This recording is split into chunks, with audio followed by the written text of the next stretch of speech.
Coming in at number 10, we have the Brood. Being the first predator in the universe is a good way to get you on this list.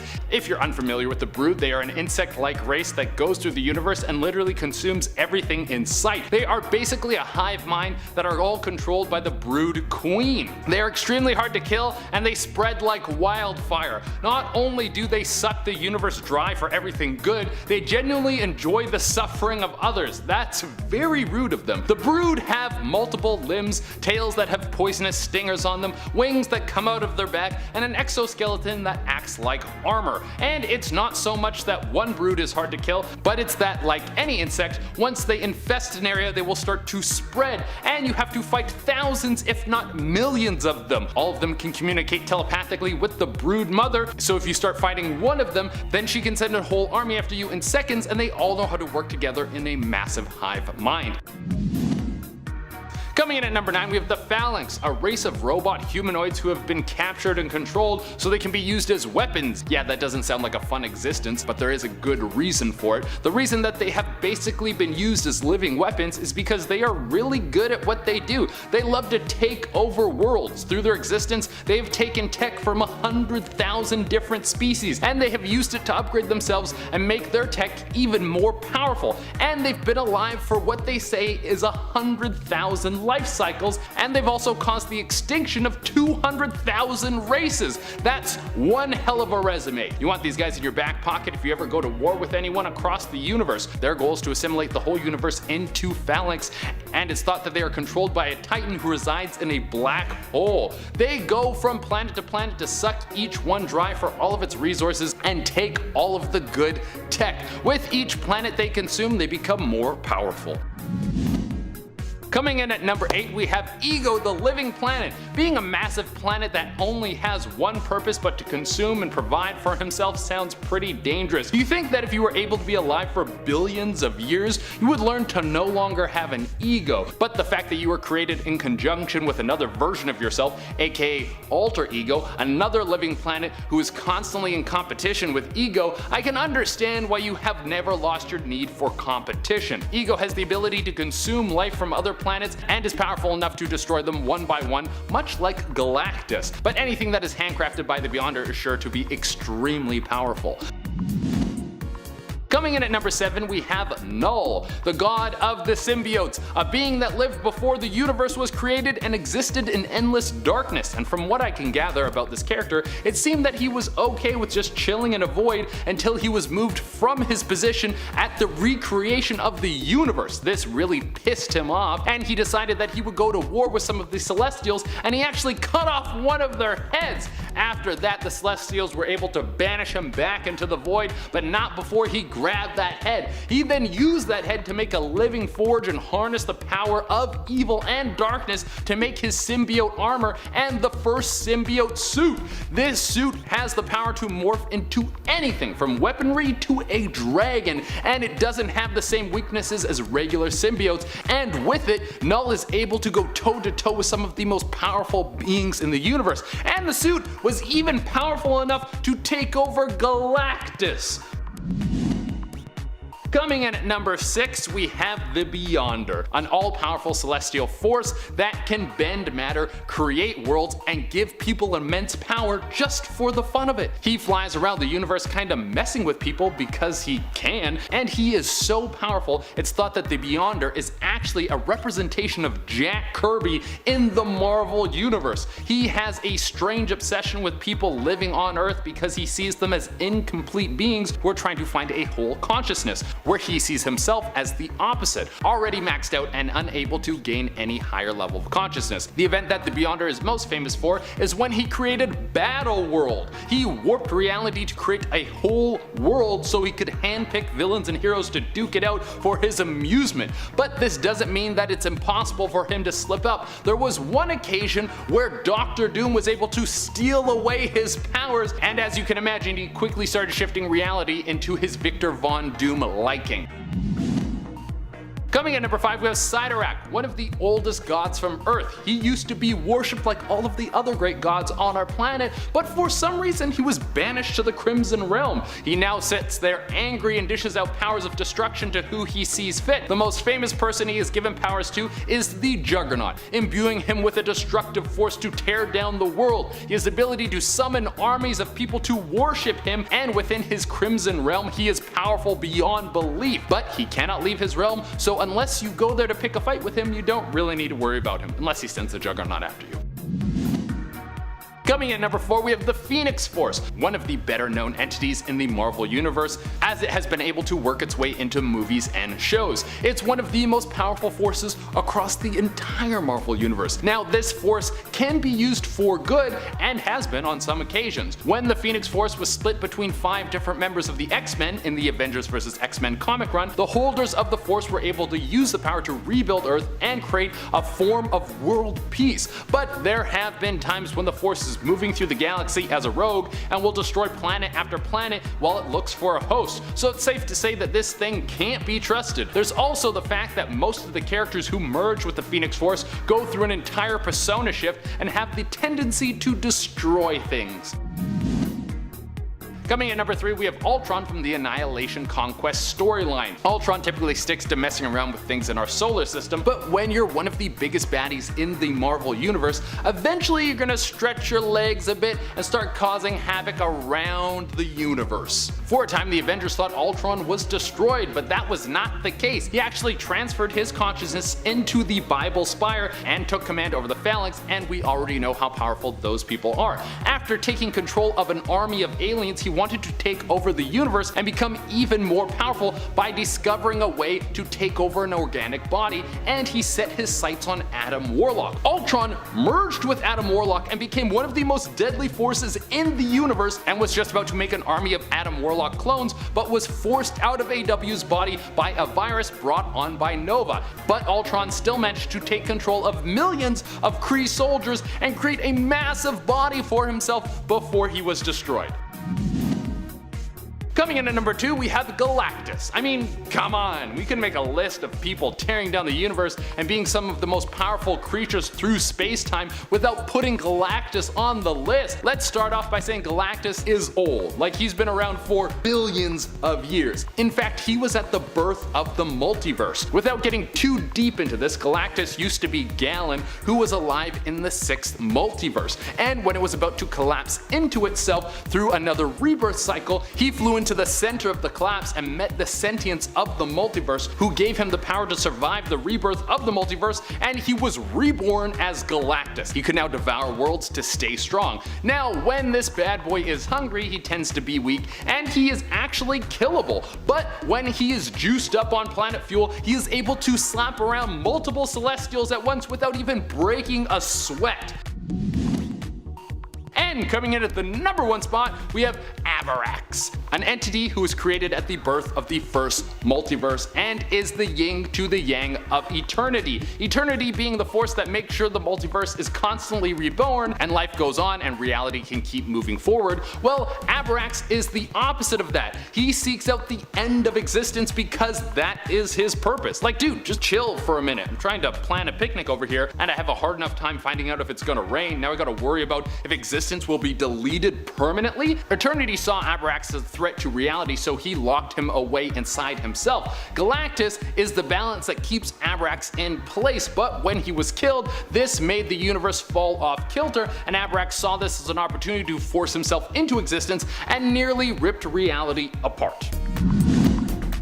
Number 10. Ronan the Accuser. Making his debut in Fantastic Four number 65 back in 1967, Ronan the Accuser has been seen in live-action films as a villain in Guardians of the Galaxy, and now even Captain Marvel, played by the lovely Lee Pace. But who is this hammer-wielding big bad blue guy? Well, born on the planet Hala, Ronan was appointed by Supreme Accuser. Ronan was appointed Supreme Accuser of the Kree Empire by the Supreme Intelligence. He is second in command and is in charge of enforcing laws of the Kree. Since joining the Kree, Public Accuser Corps has done quite well, I'd say. So this hammer that he carries is known as the Universal Weapon. So minutes after his first appearance in Guardians of the Galaxy, we see him use this hammer on a Nova corpsman.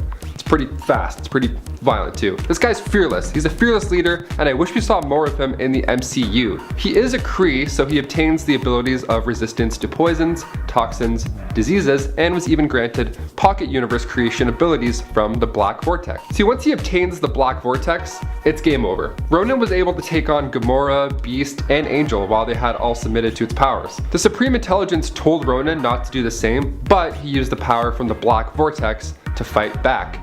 And he did so quite successfully, I'd say. Number 9. Hela. Making her debut in Journey into Mystery issue 102, Hela, aka the Goddess of Death, was the big bad villain in Thor Ragnarok, played by the lovely Cate Blanchett. Hela is the oldest of Odin's children, so you know she's gonna have a few tricks up her sleeve. She was Odin's personal executioner, and if that wasn't badass enough, she rides a giant wolf. In Thor Ragnarok, one of the biggest reveals that was shown in the trailer, for some odd reason, was her breaking Thor's hammer with her bare hands. Well, hand, rather. Yeah, she doesn't play around. Hela is a reference to Norse mythology, the goddess of the dead, Hel. So, when somebody dies in battle, they're sent to Valhalla by Odin's Valkyries. But when a dishonorable soul dies, it stays in the body until Hela comes around and condemns it with her, boop, touch of death. She doesn't even have to wait until you die either. She can just kill a perfectly healthy Asgardian with just that little boop of death. Do I think we'll see more of her in the MCU? Yeah, I also hope so. I don't think they're gonna kill off that good of a character just like that. At least not yet, hopefully. Hopefully we see more of her in Thor Love and Thunder. Number 8. Dormammu. Dormammu, I've come to bargain. That line from Doctor Strange helped us understand just how powerful the Lord of Chaos is in the MCU to defeat. Making his first appearance in Strange Tales number 126, Dormammu is the Lord of the Dark Dimension. He's primarily a villain to Doctor Strange, which shouldn't come as a surprise to those who have seen the 2016 Doctor Strange movie, directed by Scott Derrickson. In the last battle of the movie, we see Stephen Strange using time as a negotiation method. He's arguably the strongest villain in the MCU. He's been around for thousands of years, seeing as he's, you know, immortal and all. He's composed of pure mystic energy and can match the greatest sorcerers, like of course Doctor Strange and the Ancient One. He controls an army called the Mindless Ones, and is even more powerful in the Dark Dimension, being empowered by his followers, of course. With Doctor Strange and the Multiverse of Madness being announced, I have a feeling we're going to see this mystical entity again very soon on the big screen. Number 7. Thanos. You know who this guy is, come on. We first saw him in the after credit scene of Avengers 1 and 2, and then we saw him sitting down in Guardians of the Galaxy, and then we saw him snap away half of all life of the universe in Avengers Infinity War. The Mad Titan first made his comic book debut back in Iron Man issue 55. Funny enough, Robert Downey Jr. is actually 55 years old. Coincidence? Yes, definitely, most definitely. Hands down, not coincidence. So, we all know how powerful Thanos is with the Infinity Gauntlet, but if you haven't seen the movies, I'll touch briefly on those. But without the Gauntlet, Thanos is still a villain you don't want to mess with. Born on Saturn's moon, Titan, both of his parents were Eternals, and due to the genetic disorder known as the Deviant Syndrome, his mother actually tried to kill him at first sight. That's just mean. I mean, don't do that. I mean, he got payback when he killed his entire family just to impress Death, so, kind of fair. Oh yeah, he's also in love with Death. Like, the actual Death. In the opening of Avengers Infinity War, we see Thanos level the Hulk without even using a single Infinity Stone. That's how strong this guy is. But once he obtains all 6 Infinity Stones, he has control over each stone's cosmic powers, those being soul, time, power, reality, space, and mind. And after that, he snapped his fingers and half of all of life disappeared. In the comics, he does this to get the attention of Death, but in the movie he does it to be a savior. Too many mouths to feed, not enough to go around, he says. Hey man, just snap some food for people, I don't know, or snap some more planets with more stuff. Just an idea, I don't know. Number 6. Venom. Now, of course, I'm going to include the Clintar, specifically the one that attached itself to Eddie Brock. Making his first appearance in The Amazing Spider-Man 252, Venom was initially attached to Peter Parker, aka Spider-Man. The Clintar symbiote was made by the Dark Elder God, Null. We mentioned Null in part 1 of this list, so if you haven't already, make sure you go and check that out after this video. A little part 2, then part 1. I see ya, you're going backwards. Living life on the edge. So, Eddie Brock got fired from the Daily Globe after Spider-Man called him out. Eddie Brock, who also had cancer, sad little side note there, he got pissed. And as you saw in Spider-Man 3, he eventually bonded with the symbiote at the Bell Tower. Then it was all downhill from there. We are Venom to become one. So naturally, they both wanted to go and try and kill Spider-Man. Imagine having a fully sentient being merge with you. I think I'd be on board. Hey, touch this and you'll basically be Spider-Man. Okay, done, no problem. Say no more, sir. This symbiote is also able to cling onto other beings and bond with other superpowers. That's crazy. Its weaknesses are only heat and loud vibrations. I personally would kill for this cosmic power. Absorb me all, take me Venom. Number 5, the SKRULL Empire. They made their comic book debut in Fantastic Four issue 2 back in 1962, and they made their Marvel Cinematic debut only last year in Captain Marvel. But who are the SKRULLs? Well, they're a race of shapeshifters from the Andromeda Galaxy. They look like green humans, kind of, a bit more lizard-like. Except much more powerful and ferocious, that is. They lived on the homeworld of Skrullos in the Druk system. I loved watching these guys in Captain Marvel. It was nice to see the villains relate in a human way, like on a human level. So usually we have these giant evil gods or insane robots, but to see the villains of that movie end up just wanting the same chances of survival as humans, that's a classic. So yeah, they're expert shapeshifters. They can transform into pretty much anything organic or non-organic, as long as it's solid. Can't be water. They can't just, shapeshift into a Gatorade and then call it a day. They have similar abilities as Mr. Fantastic. They can make their limbs stretch out. They can't adapt to superpowers unless you're a Super Skrull. The Skrull Kree War. Ooh, that's gonna be a lot of K's there. The Skrull Kree War is the most notable. It was one of the central plots for Captain Marvel. I have a feeling we're gonna see more Skrulls in the MCU. I just hope that they don't use it to do whatever they want with any plot, if you feel me. Like Nick Fury at the end of Spider-Man Far From Home. That was a fun little moment. Anything else too crazy might just kind of undo what we've done so far. I don't know. Number 4. The Magus. Making his comic book debut in New Mutants issue 18, the Magus is a powerful enemy of Adam Warlock. He travels alongside Thanos in the Guardians of the Galaxy comic books, and in one of the many after-credit scenes for Guardians of the Galaxy 2, Adam Warlock's name was briefly mentioned. Very brief. So hopefully we get this badass dude on screen soon, because Magus is originally a future version of Adam Warlock, so to see the two go at it with an actor who has this crazy range would be super entertaining. And after Adam Warlock obtained the Infinity Gauntlet, he cleansed himself of all good and evil, and this created an evil version of himself, almost like in that movie Oblivion with Tom Cruise. It would be one guy playing both. So good. Or Captain America versus Captain America. Whatever you prefer. So we have the future Magus, right? He's the original older Magus, and he travels to the past to guide his younger self, so he ends up becoming where he is. Makes sense. Got it? Okay. Adam Warlock comes in and traps evil Magus in the Soul Gem, which is what I was hoping to see in Endgame, to be honest. I wanted to see everybody in the Soul World, and it would have been nice if Guardians of the Galaxy 3 kept to its original release date, and then maybe we could have had some more Adam Warlock stuff in the picture by now, answering more questions that we still have about the Infinity Stones in the MCU, especially the Soul Stone.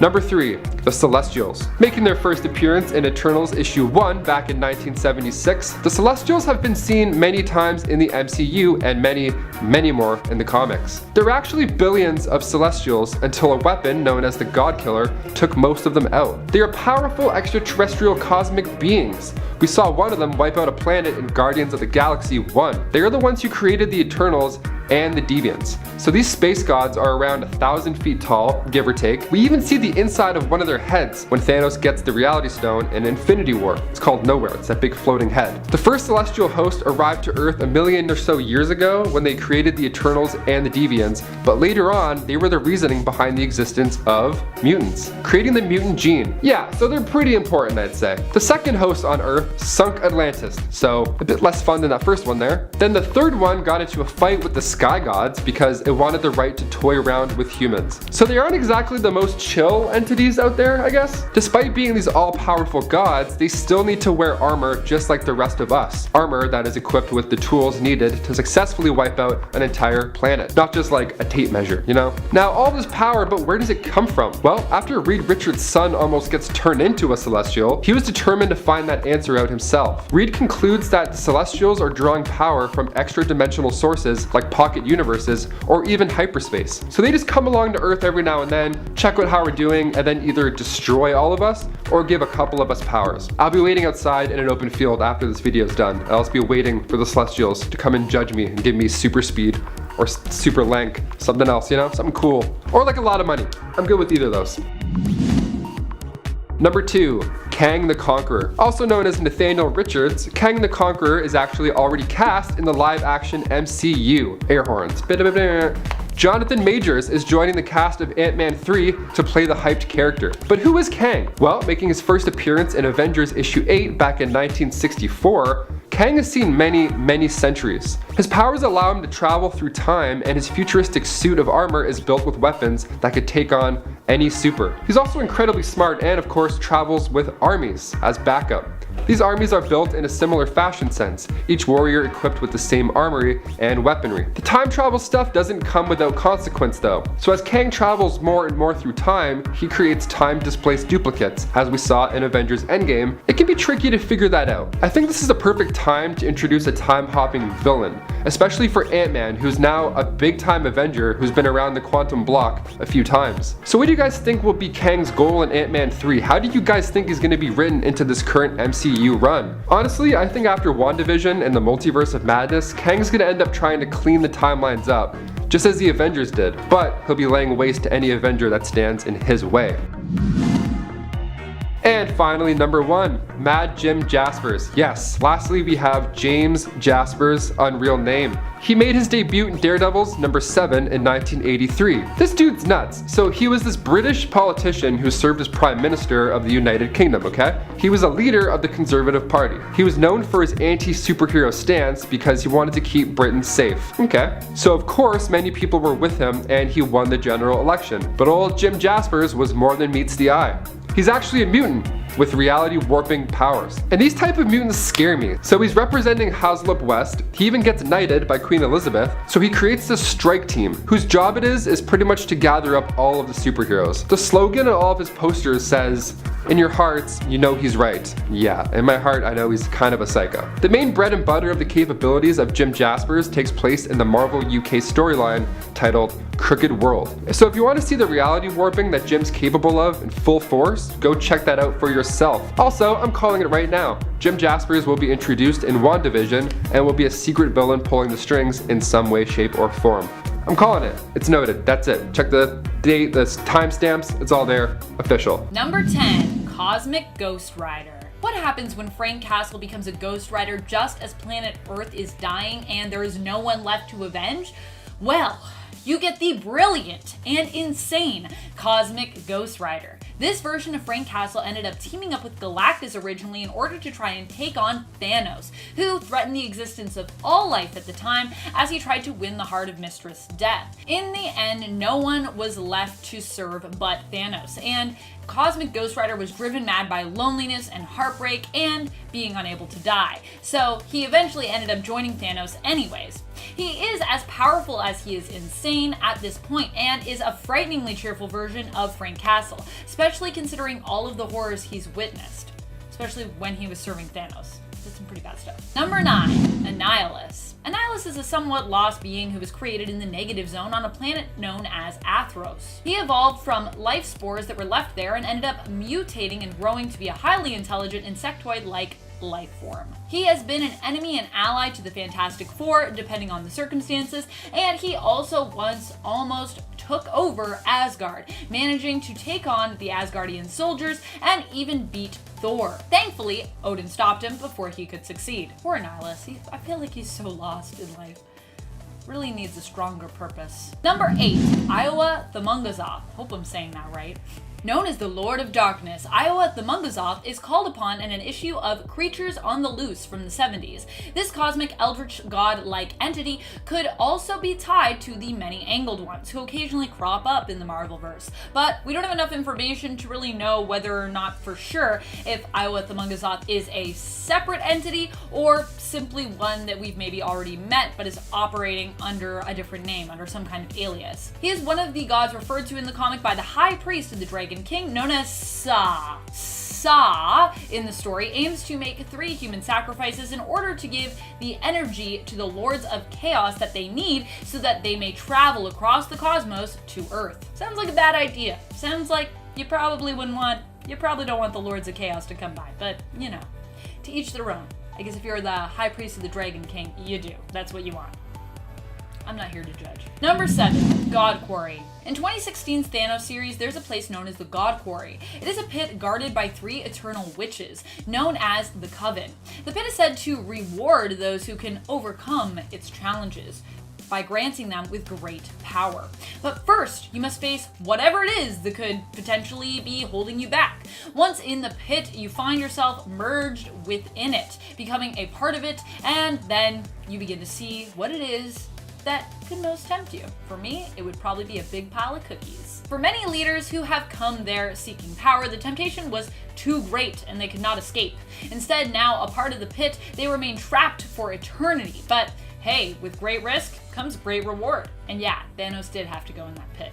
And what happens? You're gonna have to read the series. I don't want to spoil it. Number 6, the Universal Church of Truth. Almost a misnomer, the Universal Church of Truth is not as innocent as it sounds. It is made up of believers from planets throughout the universe who worship the evil being known as Magus. The church invades planets, and if the planet's inhabitants refuse to accept and adopt their faith, they will burn it to the ground, killing anyone who refuses to join them.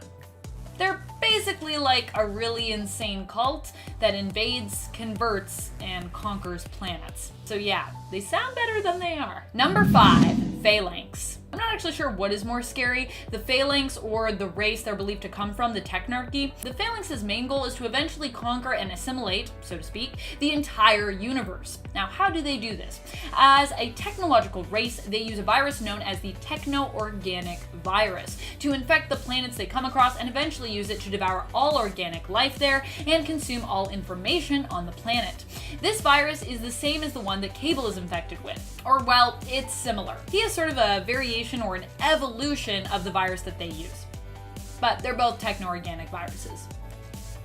Just not like completely identical. Number 4, Dormammu. An evil cosmic being, Dormammu is one of the most powerful foes in the Marvel Universe. Up until Thanos truly revealed himself, and maybe even after Thanos came to full Infinity Gauntlet power, really, Dormammu was the most powerful foe that we'd seen in the MCU. And odds are good he'll return at some point, given how powerful he is in the Marvelverse in regards to the comics. He's attempted to depose the Celestials, and at one point even tried to take on Eternity. Even if he didn't fare so well, just the idea of taking on Eternity is a big, scary deal. Eternity basically embodies the entirety of Earth 616 and is only surpassed in terms of authority by the Living Tribunal. So yeah, pretty serious business if you're taking on Eternity. That entity, I wouldn't want to mess with it. Number 3, Shumagorath. Shumagorath is one of the great old ones and many angled ones, basically a Marvel version of an Elder God. Like Dormammu, he is also known as being one of the Lords of Chaos. Although it's been unclear throughout the comic lore to tell if there are truly multiple Lords of Chaos or just one Lord who keeps being renamed throughout, this many-angled one is known for being one of the oldest entities in the Marvel Universe. He has returned to Earth many times and set up as a god there, being worshipped even on Earth before the sinking of Atlantis, where he demanded blood sacrifices. Sounds familiar. Sounds like someone else we heard of earlier. Are they the same person? Maybe. I don't know. Number 2, the Brood. These aliens are insectoid beings who reproduce through finding hosts on other planets whom they can implant with their offspring. Great, right? Do we love that? Yeah, basically, you get the picture. It's kind of like Alien, except instead of something bursting out of you, it hatches and then completely takes you over, inside and out. Basically possessing your mind and your body, and then just killing you in the process, so you're really no longer there.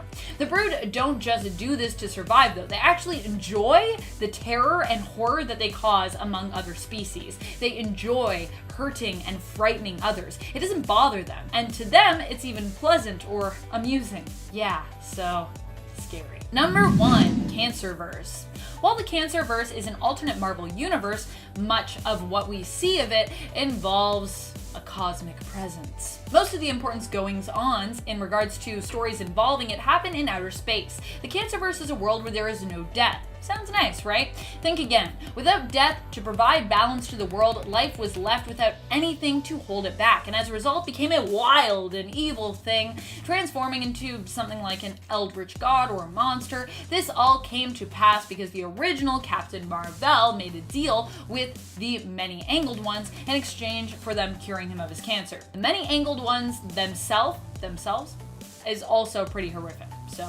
Starting us off in at number 10, Terrax. Originally known as Tyros, he started as a dictator of Landlac in a solar system around 80,000 light years from Earth. He maintained control using his power over rock. In essence, this guy was a more advanced earthbender, being able to animate figures out of stone that would patrol the kingdom, maintaining his order and rule. However, this wouldn't last forever, since Galactus was seeking a new herald to guide him towards his next dinner buffet.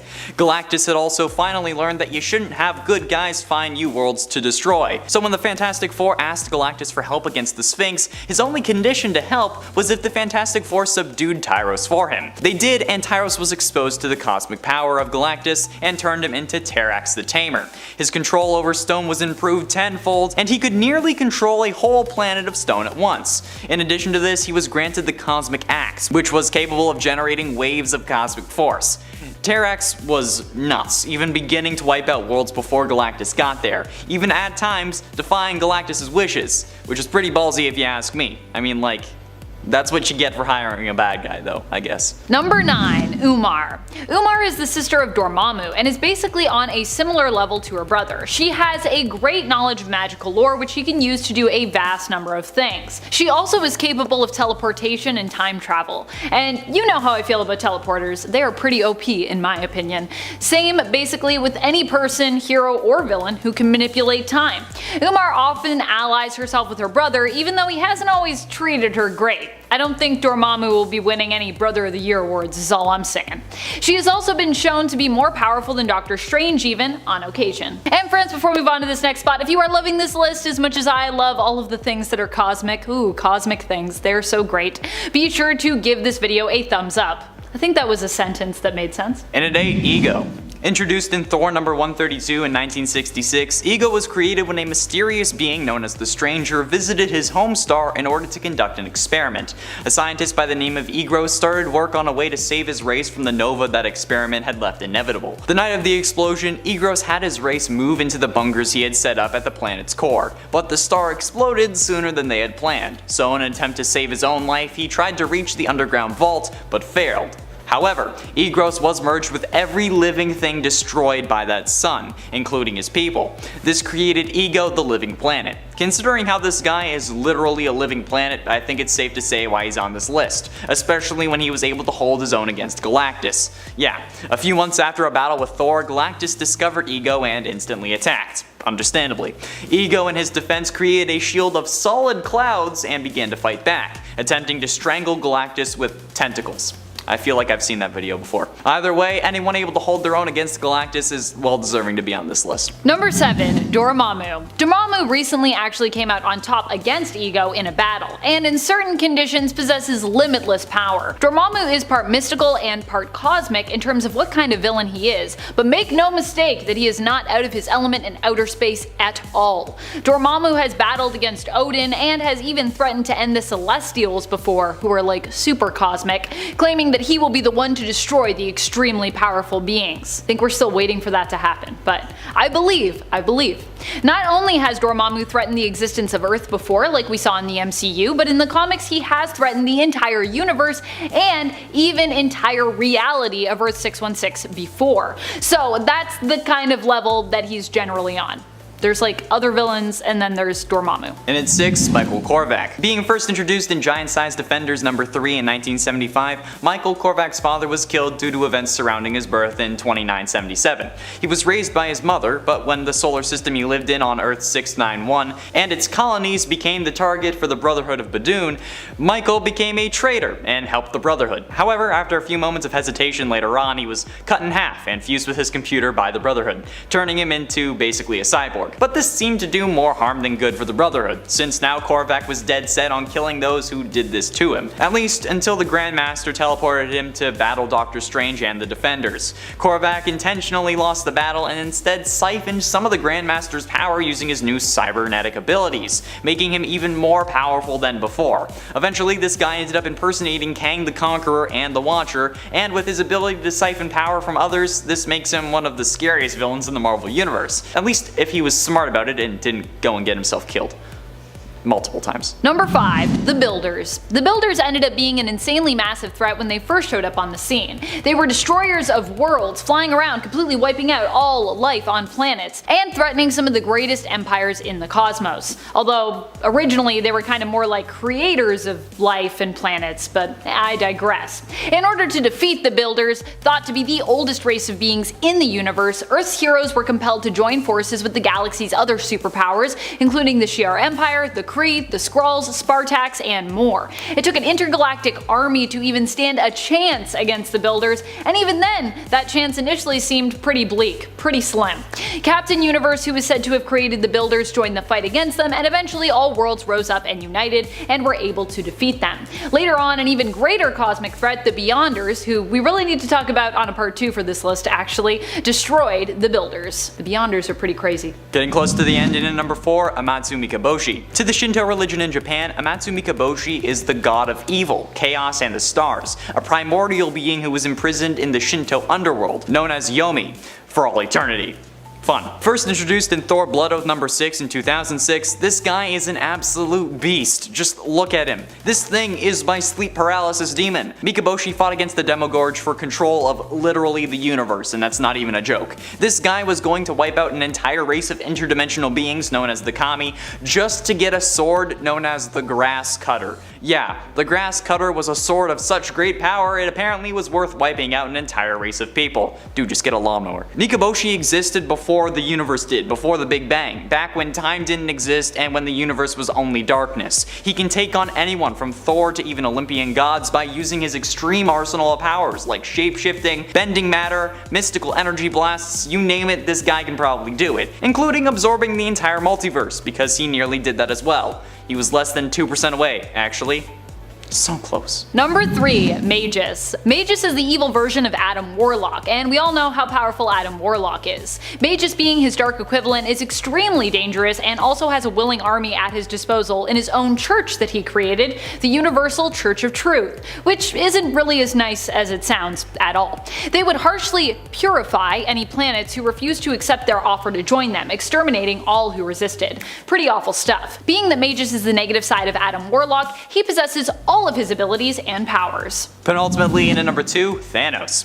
I'm sure we all know about the Mad Titan, especially thanks to the MCU, but while Thanos' MCU counterpart was portrayed as a man wanting to help a dying universe, at least kind of, the comic version of Thanos had a much simpler objective: impress death! Thanos is the definition of insane, doing whatever it takes to impress Death and gain her affection, and this coupled with an insatiable hunger for power and control makes him quite the dom. From the Cosmic Cube to the Infinity Gems, Thanos' lust for power is never satiated, but even so, he doesn't want to destroy everything. I guess since if he did, there would be nothing left to rule, and no more death to impress his mistress. This causes him to even at times join forces with heroes when there's a bigger threat than himself, teaming up with Adam Warlock to stop Magus and the Goddess, and teaming up with the Guardians to stop the invasion of the Cancerverse, just to name a couple. So while he could kill most of us in a snap, at least we know some of us would survive, so that he could then dom us. Number 1. Galactus. Galactus is obviously one of the greatest and most constant cosmic threats that the universe faces. He is a devourer of worlds whose bottomless hunger is what makes him such a feared antagonist, even though really Galactus himself isn't generally pretty neutral without his hunger. In fact, he's even been a force of good on a few occasions. Still, whichever side he's on at the time, which let's be honest, usually is considered to be the more villainous side simply because he needs to destroy worlds to continue surviving, he is not a villain you'd want to come up against, as not only do you have to face him, a massive cosmic giant wielding the extraordinary power cosmic, but you also usually have to deal with his heralds, who themselves can be a lot to handle, and also have a little bit of power cosmic.